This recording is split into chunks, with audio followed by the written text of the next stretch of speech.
La question à laquelle on va essayer de répondre aujourd'hui, c'est êtes-vous carencé en magnésium et qu'est-ce qu'on peut y faire? Pour commencer, il faut savoir qu'il y a des signes d'une carence en magnésium.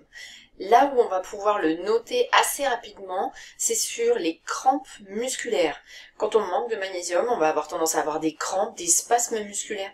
C'est quelque chose aussi qu'on va pouvoir repérer sur nos paupières. La paupière qui bat, qui est finalement une mini-crampe, de son petit nom fasciculation. C'est mignon. Le principal symptôme de la carence en magnésium, c'est la fatigue. La fatigue chronique et la fatigue finalement qui n'est jamais réparée par le sommeil. On se lève fatigué. Entre parenthèses, ça peut aussi venir d'un trouble de la thyroïde et notamment d'une hypothyroïdie.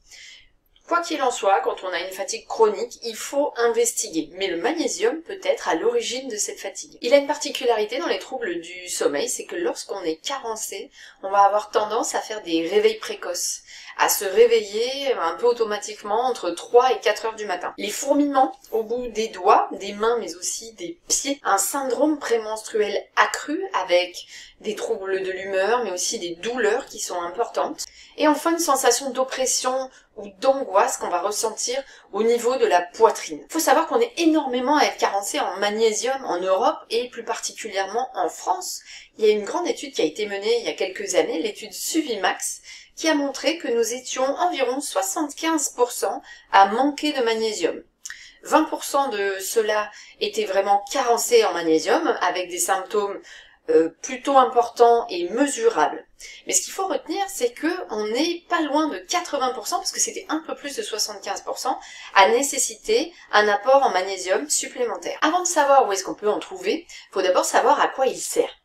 C'est le minéral le plus présent dans les réactions biochimiques du corps. Il est indispensable à 300 d'entre elles. Il est donc absolument central. Il permet notamment d'augmenter la sensibilité à l'insuline. Donc ça, quand on a un diabète, un prédiabète ou une insulinorésistance, c'est très important. C'est aussi un chef d'orchestre du système nerveux. Il va permettre à notre mitochondrie, c'est-à-dire notre petite centrale énergétique cellulaire, de fonctionner au mieux et de produire assez d'énergie. C'est d'ailleurs le lien avec la fatigue. Finalement, nos petites usines d'énergie qui fournissent normalement de l'ATP, c'est notre forme d'énergie à nous, si elles manquent de magnésium, ne peuvent plus produire autant qu'avant. Et donc on a cette sensation de fatigue intense. J'évoquais le système nerveux, là où participe le magnésium, c'est à la transmission nerveuse, et notamment à la transmission de la douleur.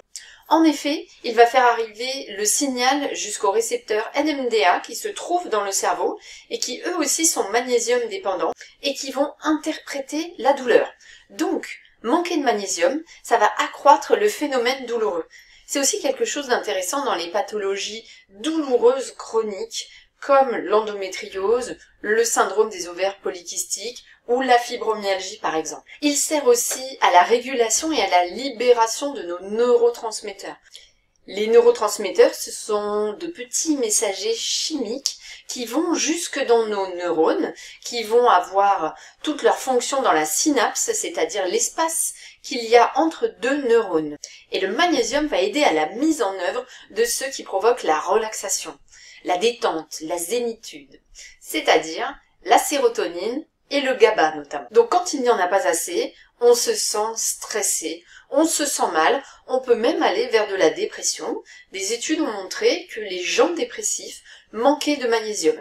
Ça n'est pas forcément la cause de leur dépression, mais en tout cas, dans leur sang, il n'y a pas assez de magnésium. Enfin, dans ses multiples fonctions, même si c'était pas exhaustif, il y en a une dont on parle rarement, c'est le contrôle du niveau de vitamine D. Le magnésium sert à une des enzymes qui va transformer la vitamine D inactive en vitamine D active.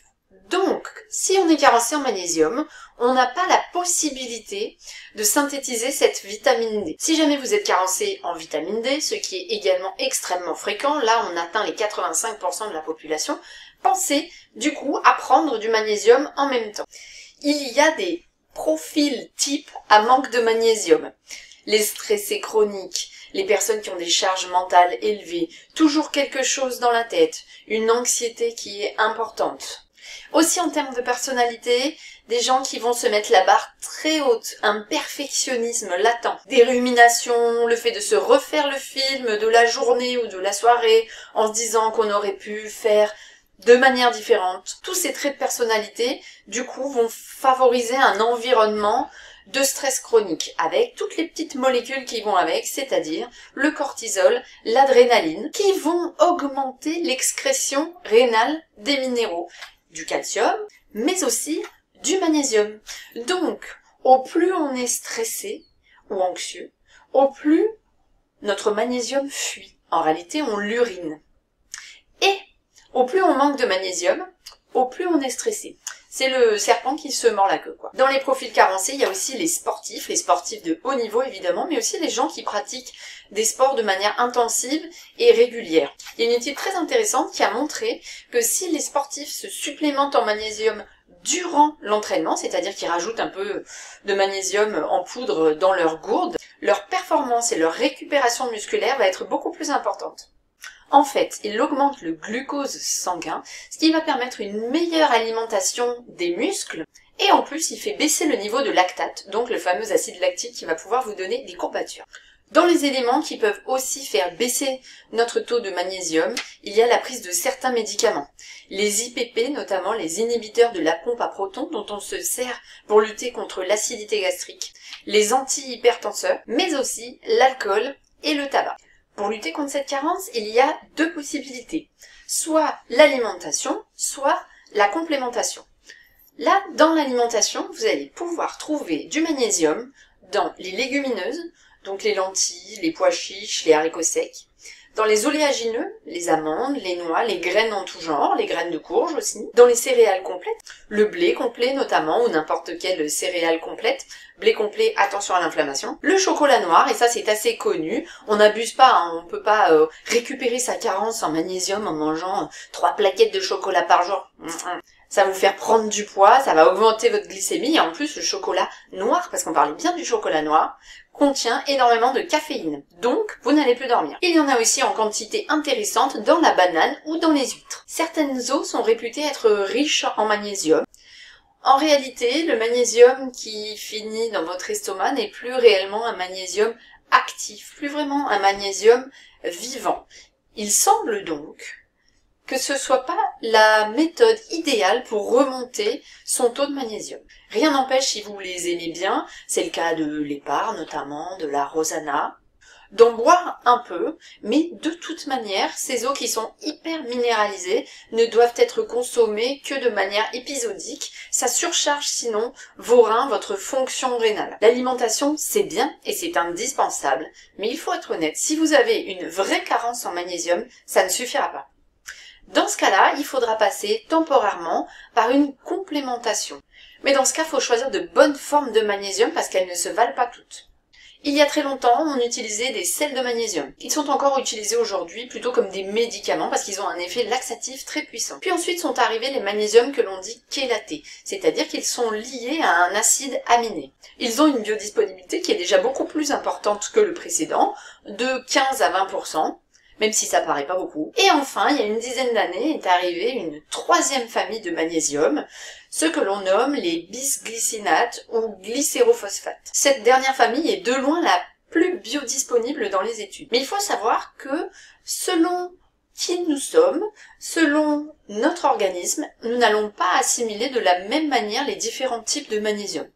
Le mieux donc, pour être sûr d'avoir une biodisponibilité, c'est-à-dire une dispersion dans l'organisme optimale, c'est de mélanger plusieurs de ces magnésiums. Évidemment, on évite juste les sels de magnésium. Donc l'idéal, c'est que dans votre complément, il y ait un glycérophosphate ou un bisglycinate, qu'il soit lié à un magnésium chélaté ou même à un citrate de magnésium, qui est beaucoup plus répandu, qui lui va aussi avoir un effet basifiant.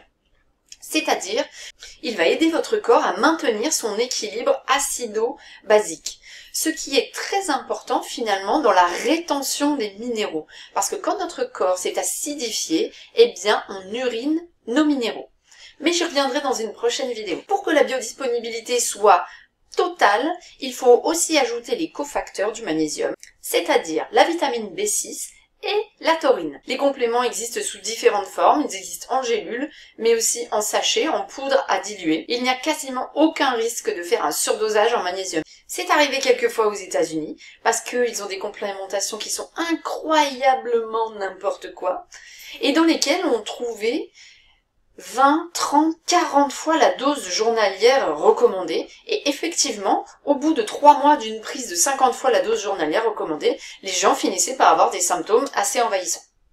Si vous respectez votre physiologie et de manière très logique la recommandation santé, qui est 350 mg par jour pour les femmes et 400 mg pour les hommes, en plus de l'alimentation, vous n'avez aucun risque de faire une surdose de magnésium. Pour le coup, je conseille toujours de faire un bilan biologique avant de se supplémenter, mais dans le cas du magnésium, c'est assez peu utile parce que la recherche du magnésium dans notre sang n'est pas très précise, pas très efficace, ça ne vous donnera qu'une illusion de ce qu'il y a réellement dans votre corps. Voilà! J'espère que cette vidéo vous a plu. Si c'est le cas et que vous voulez en voir d'autres, n'hésitez pas à vous abonner, à partager, à liker. À la semaine prochaine!